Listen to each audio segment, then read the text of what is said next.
Sachin GIDC ખાતે આવેલ colour tax તથા અર્મી ઓર્ગેનિક કંપનીમાં સચિન જીઆઈડીસી પોલીસ તથા બંને કંપનીઓના સંયુક્ત ઉપક્રમે સફળ મોક ડ્રીલનું આયોજન કરાયું હતું. તાજેતરમાં બનેલી રાજકોટ અગ્નિકાંડમાં 27 કરતાં પણ વધારે લોકોને જીવ ગુમાવવાનો વારો આવ્યો છે.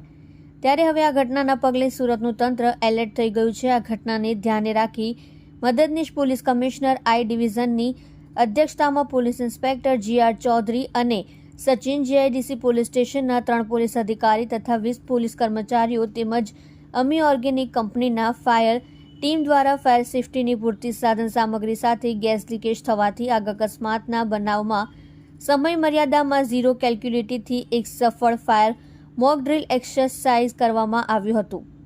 પોલીસ કર્મચારીઓ તથા અમી ઓર્ગેનિક કંપનીના કર્મચારીઓને જરૂરી માર્ગદર્શન આપવામાં આવ્યું હતું અને આગ લાગે ત્યારે શું કરવું જોઈએ અને ફાયર વિભાગે કઈ રીતે લોકોને રેસ્ક્યુ કરે છે તે અંગે માહિતગાર કરવામાં આવ્યા હતા. તમે જોઈ રહ્યા છો live India Today news channel. Reporter મનુજભાઈ સાથે, કેમેરામેન રમેશભાઈ જયસ્વાલની સાથે. તાજેતરમાં રાજકોટ શહેરમાં ગેમ ઝોનમાં આગના અકસ્માતના બનાવની એક ખૂબ જ દુઃખદ ઘટના બનેલી છે. જે અનુસંધાને તકેદારીના પગલાંના ભાગરૂપે સુરત શહેર પોલીસ અને અન્ય સરકારી વિભાગોના સંયુક્ત ઉપક્રમે અલગ અલગ દિશામાં અલગ અલગ કામગીરી થઈ રહેલી છે. આવા બનાવો બનતા અટકાવવા, લોકોમાં જાગૃતિ લાવવા અને અલગ અલગ એકમોમાં સેફ્ટીના મેજર્સ લેવામાં આવે છે કે સેફ્ટીના ઇક્વિપમેન્ટ્સ પૂરતા પ્રમાણમાં છે અને આવા કોઈ અકસ્માતના બનાવ બને તો લોકો તૈયાર છે અથવા કોઈ એકમમાં કામ કરતા કર્મચારીઓ, અધિકારીઓમાં એવી સ્કિલ છે. આ બાબતની તપાસ કરવા અને આ બાબતે લોકોને જાણકારી આપવા માટે સુરત શહેરના પોલીસ કમિશનર શ્રી અનુપમસિંહ ગેહલોત સાહેબે સબોર્ડિનેટ અધિકારીઓને સ્થાનિક પોલીસ સ્ટેશન લેવલે જે યુનિટ અને જે આવા સ્થળોએ મોક ડ્રીલનું આયોજન થઈ શકે ત્યાં મોક ડ્રીલનું આયોજન કરવા માટે જરૂરી સૂચના આપવામાં આવેલી હતી. જે અનુસંધાને સેક્ટર 2 સાહેબ ડામોર સાહેબ અને ઝોન 6ના શ્રી રાજેશ પરમાર સાહેબે સચિન જીઆઈડીસી પોલીસ સ્ટેશનમાં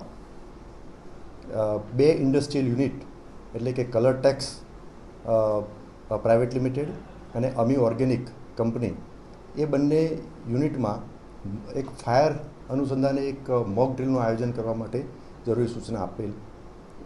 આ 2 કંપનીઓમાં જે તે કંપનીના મેનેજમેન્ટ, એમનો સ્ટાફ અને સચિન જીઆઈડીસી પોલીસનો સ્ટાફ એમને એક સંયુક્ત મોક ડ્રીલનું આયોજન કરેલ. કલર ટેક્સ કંપનીમાં ઝોન 6ના ડીસીપી શ્રી રાજેશ પરમાર સાહેબ જાતેથી હાજર રહેલા હતા. બંને કંપનીઓમાં મોક ડ્રીલનું આયોજન કરવામાં આવેલ. બંને કંપનીઓના મોક ડ્રીલના આયોજન દરમિયાન ત્યાં પૂરતા પ્રમાણમાં સાધનો છે. સાધનો વાપરવાની જાણકારી જે તે સ્ટાફમાં છે.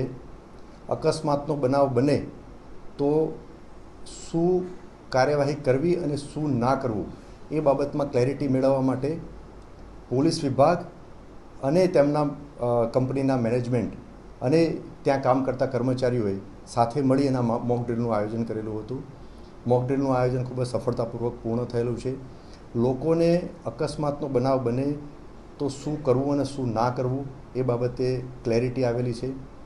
અને આ જ પ્રકારનું આયોજન, મોક ડ્રીલનું આયોજન હજુ અમે નવા જે અમારા સ્થળો જે પસંદ કરી અને જે તે વિભાગ અથવા તો જે તે એકમના મેનેજમેન્ટનો સંપર્ક કરીને ફરીથી પણ અમે મોક ડ્રીલનું આયોજન કરવાના છે.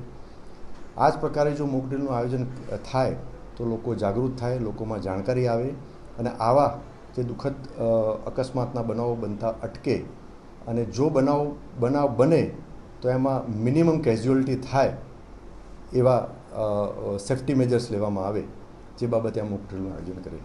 આ મોક ડ્રીલમાં કેટલા લોકોએ જાણકારી લેવા પહેલાં કેટલા લોકોએ આનો ફાયદો ઉઠાવ્યો છે? સચિન જીઆઈડીસી પોલીસ સ્ટેશનના પીઆઈ લગભગ 20 સ્ટાફ અને કલર ટેક્સના લગભગ 100ની આસપાસ અને અમી ઓર્ગેનિકના લગભગ 80થી 90 સ્ટાફ કર્મચારીઓ આ મોકડ્રીલમાં આયોજનમાં ભાગ લીધેલો હતો. પોલીસ દ્વારા કે તંત્ર દ્વારા આગળ કોઈ આ સોસાયટી કે અન્ય જગ્યા પર આવી કોઈ કાર્યક્રમ યોજીને લોકોને જાગૃત કરવામાં આવશે ખરા?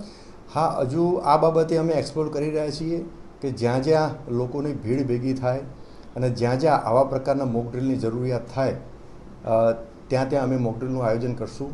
પ્રાયોરિટીમાં અમે સચિન જીઆઈડીસી પોલીસ સ્ટેશનમાં જે ઇન્ડસ્ટ્રીયલ યુનિટ જે છે એને પ્રાયોરિટી આપી અને ત્યાં પ્રાથમિકતા આપેલી છે મોકડ્રીલનું આયોજન કરવા માટે. સચિન વિસ્તારમાં ઘણી જગ્યા બજારો ભરાય છે, ત્યાં મોટી સંખ્યામાં લોકોનો મેળો ભરાય છે. એવી જગ્યામાં આવી કોઈ વસ્તુની સુવિધા નથી.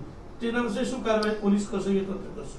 આ બધા બાબતમાં સ્થાનિક પોલીસ સ્ટેશન તરફથી જરૂરી બ્રીફિંગ કરવામાં આવે છે. જે તે જગ્યાએ આવું પબ્લિક ગેધરિંગ હોય તો ત્યાં પબ્લિક એડ્રેસ સિસ્ટમથી અમને જરૂરી સૂચનાઓ આપવામાં આવેલ છે.